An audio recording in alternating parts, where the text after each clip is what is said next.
Hello. Today we're going to cover balancing the top of the handstand. Just a quick review of what I believe a handstand is. Anytime you place your hand on the ground. Okay, so you can place your hands on the ground more. The same way I can shift weight from my leg to leg or leg to foot. All these different combos.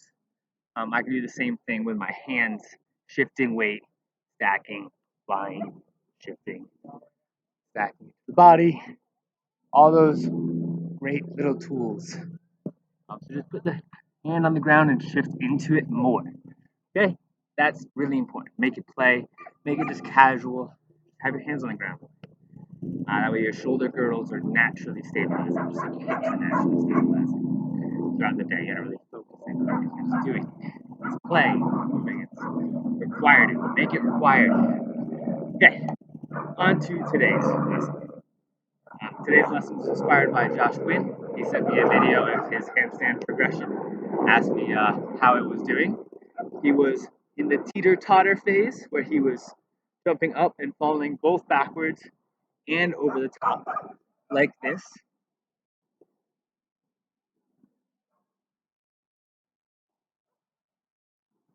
Okay, and that phase is great because that means we're exploring the full range. We're going over our balance point, and he wasn't moving his hands either. He had locked in his hands. So he made that decision of, I'm not going to move my hands. I'm either going to stay or I'm going to fall. So that's a great decisive moment. So from there, we got to figure out how do we balance that. So I'm going to cover a couple mechanics of our body so we can think about how our body might move. And then I'm going to cover three moves. Okay, so first, we have this chain that comes down. We have our knees first because we're upside down. The top is our least stable, and the more you do from the top, the more reactive it is at the base. The more you do from the base, the less reactive it is up there. If you have strong hands, but your hips aren't stable, you're not going to stabilize up there. So first it's your knees, then it's your hips, then it's your, I guess your spine can do a lot. It can flex and bend. Then your shoulders, elbows, then your wrist. Okay? And so when we're in our handstand, we need to think about how all of those create either extension or compression, and how extension and compression will influence us either going too far this way or too far this way. So let me give a couple tips. I'm going to do it from a headstand posture so I can talk about it more. It's a little bit smoother. My handstand isn't quite there to have a nice dialect while I'm explaining the top down part, and then I'll do it in my handstand after. So in your headstand, great way to practice your handstand in general, your hip opening, flexion, compression. Practice compression. Come into compression. Tight. See how tight you can come, how low you can go. Okay? And then you can see how I have these different chains to unlock. I have my spine moving. I have my hips. Extension, compression. Spine compression, spine extension. Knee extension, knee compression. And you can do those in different states. I can go hip extension, knee compression, hip compression, spine, knee extension, hip extension, spine extension. All those good things to start balancing out where you are in space and being able to understand those. So those are your top chain commands, but they require, it's strange because they do the most, but they require a strong shoulder girdle to work. Okay, and so my moves today, those can be your first moves. Really practice those. Have those solid in a headstand, and then the other moves are more for your shoulder girdle, and getting that nice and strong, so you're able to dip into your handstand, or to stop yourself from going this way and then there's a flexion to stop yourself from going this way that we'll talk about. And those are all shoulder up chains. So let's do the shoulders next. So what happens is when we start, if we're starting to tip over the top this way,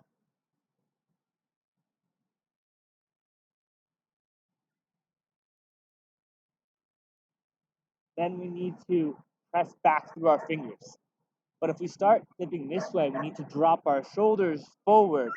We can counter it and then come back up to the top. And so if we're going too far this way, you have to really press and try to flex everything back because you're tipping this way into too far of extension. So you're trying to take your extended body and you're trying to compress it from the wrist, the lats, to the knees coming over, hips coming over, looking for compression when you're going this way. And then when you're going too far this way, you're looking for extension. Okay, but the problem is leverage. If our shoulders are behind my hands, it doesn't matter how much leverage I have through this spot and how much extension I have through my body, this can never hold. It can't hold any weight. It can only hold compression when my shoulders are behind my hand. Okay, so when I'm doing my handstand, if I start coming back this way, I need to find a way to get if you watch, my shoulders will drop back behind my hands when I start falling back. Okay, the second they get behind the hands, there's nothing you can do besides dip forward, bend, and catch. And I'll show that now. You might have been able to see it a little bit at the start. Kind of had to stop myself from doing it.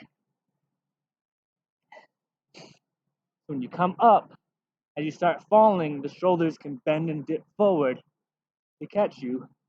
Then you can extend back up.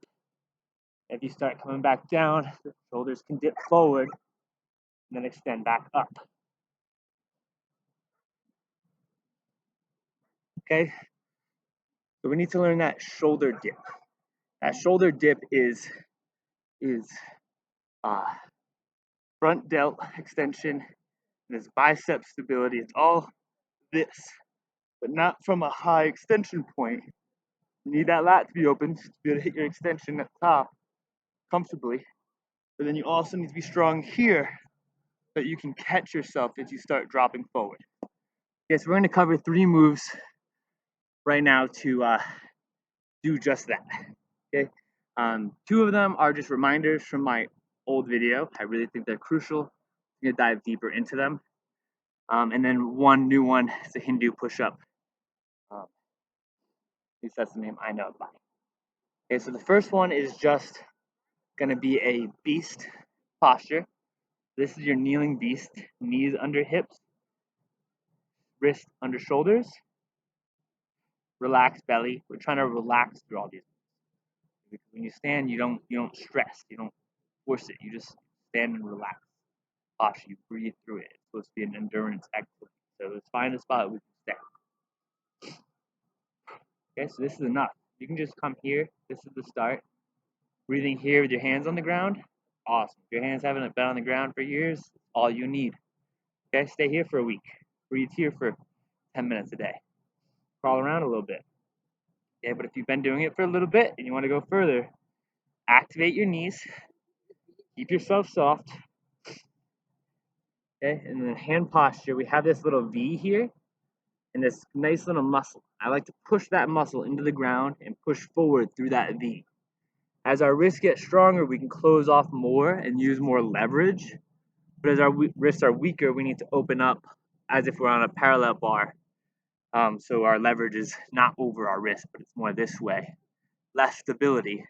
So I like that 45-degree right through the muscle between the 2 fingers. And then from here, our elbows are slightly bent. We're not locking. Can lock if you want, but that's just a different move. It's more precise higher leverage, higher torques in all your body parts. I don't think it's necessary. It just looks nice. Okay, but functionality, bend your arms. Okay, so we're gonna bend our arms a little bit. And now we're gonna drop our shoulders in front of our hands and find a spot that we can chat, we can breathe. We're gonna train our body like endurance. We're gonna find areas we can stay and we can breathe in, and we're gonna stay there for a long time. Okay, but then we're also gonna take a little break, setting back, and we're gonna push further, see what our limits are, see where we collapse. Those are like sprints, power activities, pushing the nervous a little bit further. Okay, and then if you have the stability through your back, you won't collapse. You'll start floating and eventually collapse. And you float when you keep going. But just don't expect your feet to come up. Just keep leaning forward until it's like a teeter-totter. Enough weight's over here, stabilizing through a nice, calm, breathing body, and eventually you'll start floating. Okay, but then we go back to that endurance, come to the spot where we maybe can only hold for 5 breaths. We can't breathe. Hard.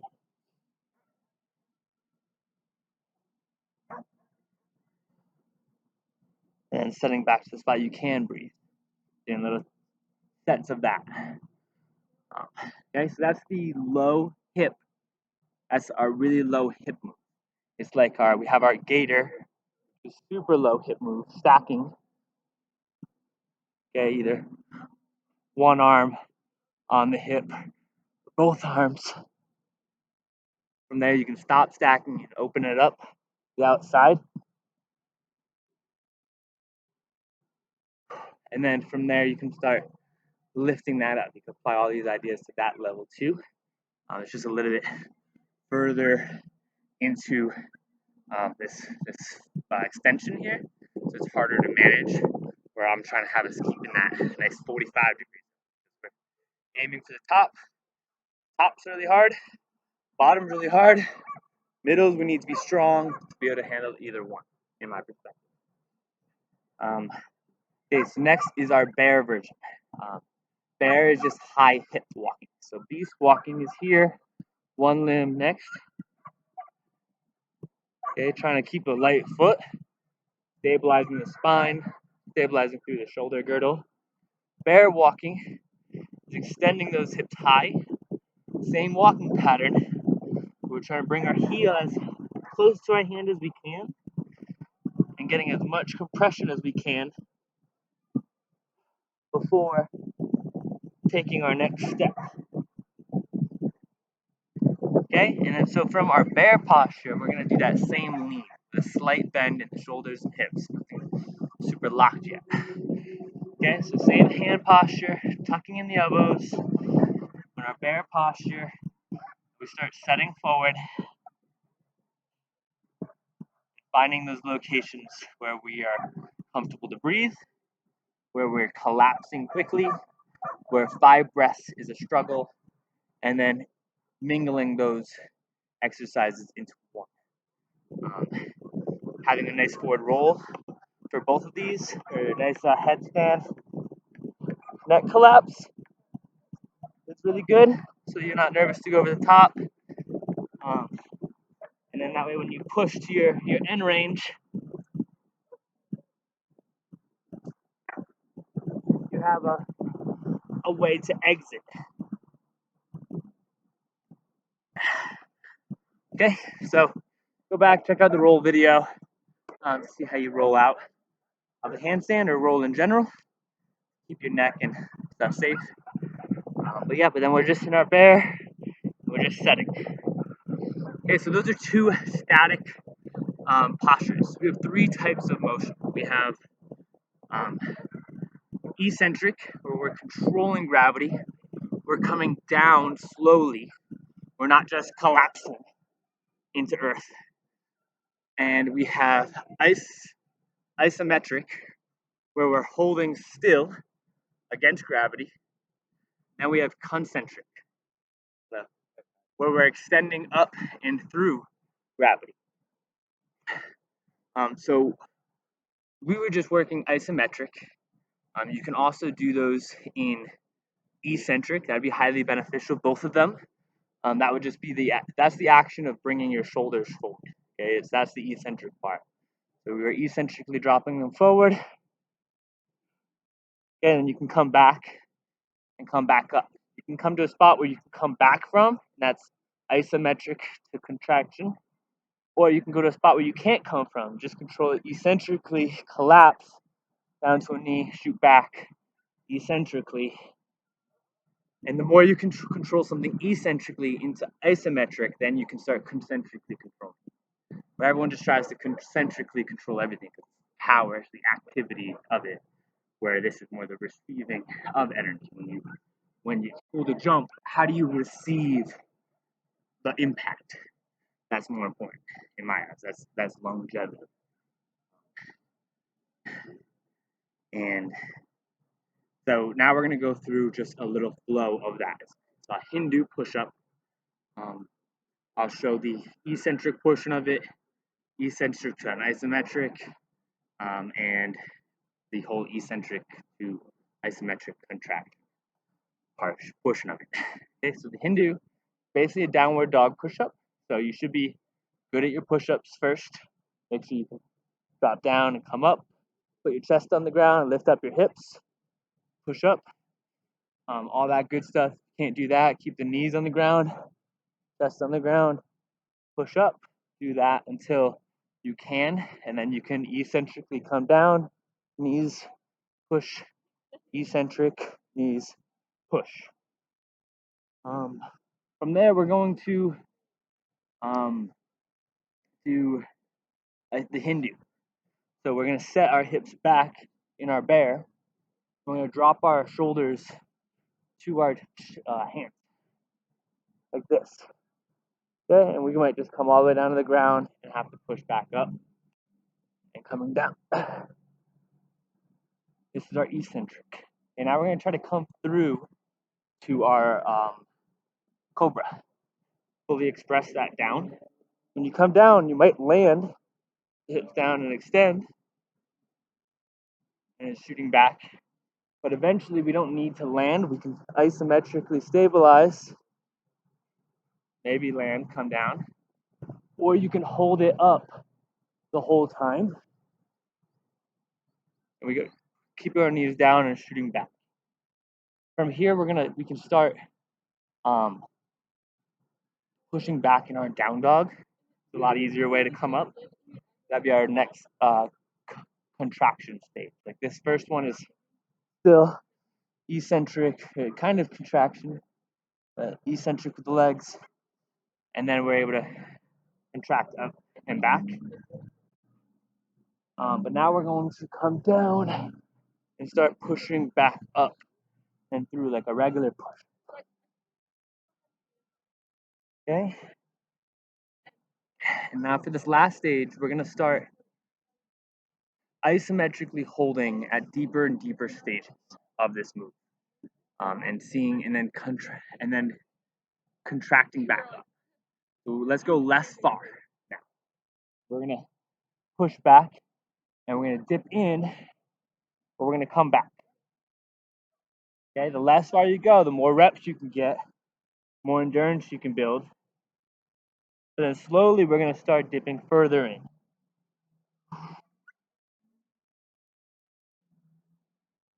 Eventually bringing the chest all the way down to the ground, pushing back up through that same hold. Okay. And the last stage is to add in that cobra and pull it back through without letting any of the body touch the ground. Doing that stretch and release at the top, but then driving the hands back in, tight up and through to your extension. Okay, so that's our drop forward, up through, and back in, tight, pushing to extension.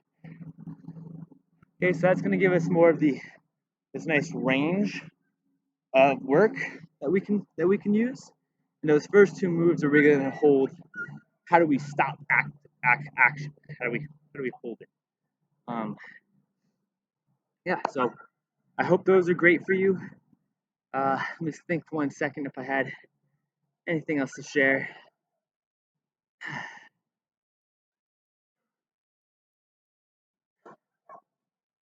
Yeah, just listen to your wrists and shoulders, of course. They're really smart. If they're getting tired, stretch them, turn them over, put them through their rotations.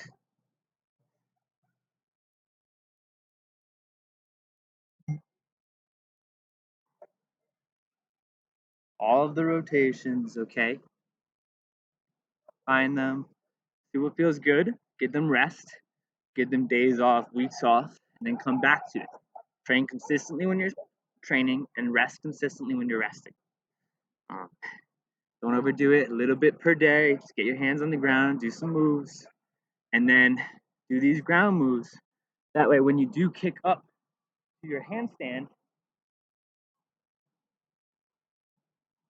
you can control when you start falling, you bend your knees, then you got all that hip work. You start going over, you can start pushing or roll. I remember the other thing. That was all the shoulder work. If you're going into extension, it's really the wrist. It's hard, but it's just if you start going too far over, you can bend your knees, you can try to bend your hips into compression, but at some point you might be too far, and the last route is your hands, and you just need to crank your hands from here to here. And the same thing works when you're up in the top. When you're low battery. When you're dropping, if you're starting to drop back, if you can flex your hands back while dropping your hands, you close this, bring everything forward. Same way I can flex my hamstrings in from my squat, and flex this chain in. And if I'm going too far over, I need to push this chain away from the ground, push the shoulders from being too far over back. Okay. Um, Same thing. Less exercises. The exercise for that would just be straightening the arms, getting this chain out. We're doing those same exercises with straight arms, leaning forward. Then the only way out is to push back through the hands. Don't let your hips move. Lean forward, push through the hands. Pulling the hands forward, push through the hands. Okay, and the hands act better in live action up at the top. Just a thought. Is you push them away if you're going over, pull them back if you're coming this way, but you also need to control all the extension. If you're going this way, you need to pull it into contraction. If you're going this way, you need to pull the contraction into extension. Okay, listen to your limbs, take your breaks. Much love. Start floating. Join me up in my handstands, okay? They're wonderful. Much love. Peace.